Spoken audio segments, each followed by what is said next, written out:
Hello and welcome back. Today is day 6 of Mwg of Research, and Mwg of Research is my attempt to make sure that my academic research is made accessible and easy to consume for practitioners who work either within the third sector or work very closely with the third sector.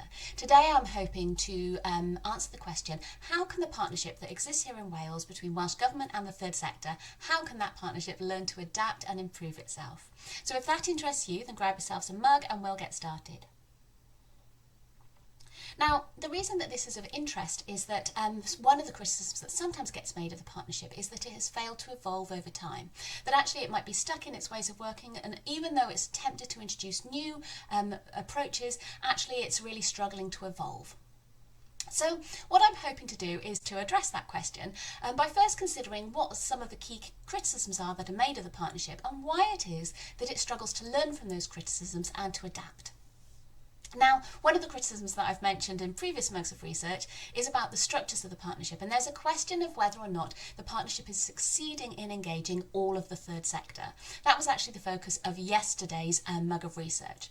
But today, a different criticism that commonly gets made about the partnership that I think is worth addressing is whether or not it's achieving outcomes. So it's sometimes accused of not really achieving specific policy outcomes, and therefore that it's not succeeding in bringing about change.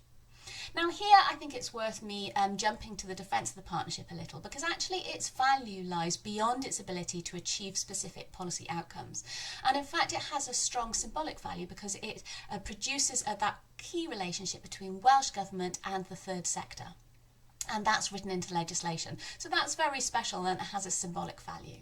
But in addition to that, one of the findings that I shared with you on day 1 of Mwg of Research is that actually when it comes to the third sector achieving policy influencing, it does that across multiple venues across Welsh Government and the Senedd.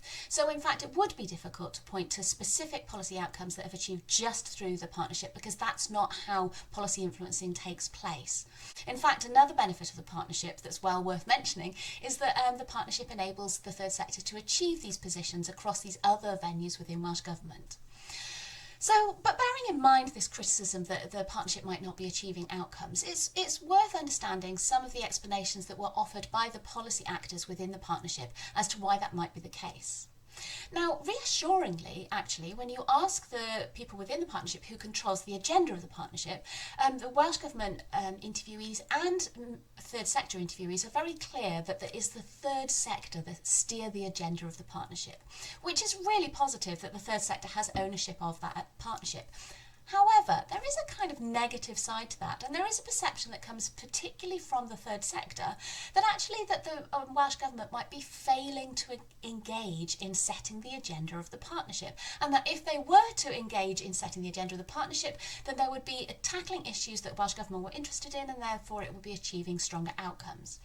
Now, when it's said that when we're looking at the ways that it might be failing to engage, one of those ways is kind of a micro level of failings. So there's lots of small little dents that are made to the Welsh Government's ability to engage within the partnership. So there can be reluctance that comes from certain officials, or reluctance that comes from one or two ministers, where there's a reluctance to take an interest in the partnership or to engage in the partnership. There might be a reluctance to invest time and resources. And specifically one of the concerns is about investing in the resources between meetings so that the actions that are decided within a meeting are enacted. So that's something that could be addressed. But what's interesting is, even though there's this perception that Welsh Government actually aren't engaging with the partnership as much as they could be, that actually there is a fair amount of steering that comes from the partnership. A different criticism that gets made about the partnership is that sometimes it can be a little bit onerous because of the sheer number of meetings and the rules that are in place that steer the partnership. So the perception is that these are formal rules, but actually when you analyse what people consider to be the formal rules, they're not rules that are written into the legislation, and they're not. Some of them are not even written into the third sector scheme itself. In fact, they are rules that have come about, that have been gradually introduced by WCVA at from the steering from Welsh Government asking WCVA to implement such rules. So it's well worth taking a step back and looking at what might be making the partnership a little bit too onerous for the third sector, and really chipping away at some of those rules so that you can make it more effective. So that would be my advice to WCVA, and for WCVA just to reassert that independence that it has from Welsh Government that in steering the partnership. Now, one of the concerns that some people in WCVA had then was that sometimes when the partnership's ineffective, that might reflect badly on WCVA. I want to give some real reassurance to WCVA that actually the third sector and Welsh Government interviewees that I spoke to really saw WCVA in a positive light. There was a perception that WCVA is doing a difficult job very well. So this positive glow of WCVA is fantastic news for WCVA, but it doesn't necessarily spread to the third sector itself. In fact, quite commonly there was a tendency to talk about the third sector as being like chasing cats. And this is really quite a negative portrayal of the third sector. It really suggests that it's ineffective. And I'm not sure that it's fair. A lot of the time, the problems that they were talking about were actually linked to the onerous nature of the structures of the partnership that make it difficult for the partnership to achieve its outcomes, rather than the third sector actually being responsible for those things. So I think it's well worth questioning that. In fact, WCVA could take a step back and really challenge when people start talking about the third sector as chasing cats, because it really does question the third sector's efficacy. They need to avoid it using that language themselves, and they need to question it when it comes from others within Welsh Government or the third sector. Okay, so let's consider some of the learning mechanisms that might be in place that would enable the partnership to really evolve. And what's interesting is that learning mechanisms were instigated in the partnership at the start of the partnership. There are two that I want to highlight. One of them is the annual report, which is written into legislation that the Welsh Government must produce an annual report once a year that gets laid before the Senedd that reviews what's been achieved through the partnership. The second one is that it's written into the third sector scheme that there must be a funding and compliance subcommittee. Now, although the funding side of this is that the subcommittee should scrutinise whether the Welsh Government is sticking to the rules it set itself for managing funding for the third sector, actually the compliance element is important too, because that's referring to Welsh Government's ability to comply with its commitments to the partnership and the third sector scheme. Now, both of these methods of learning that have been instigated have actually really slipped down the agenda of the partnership.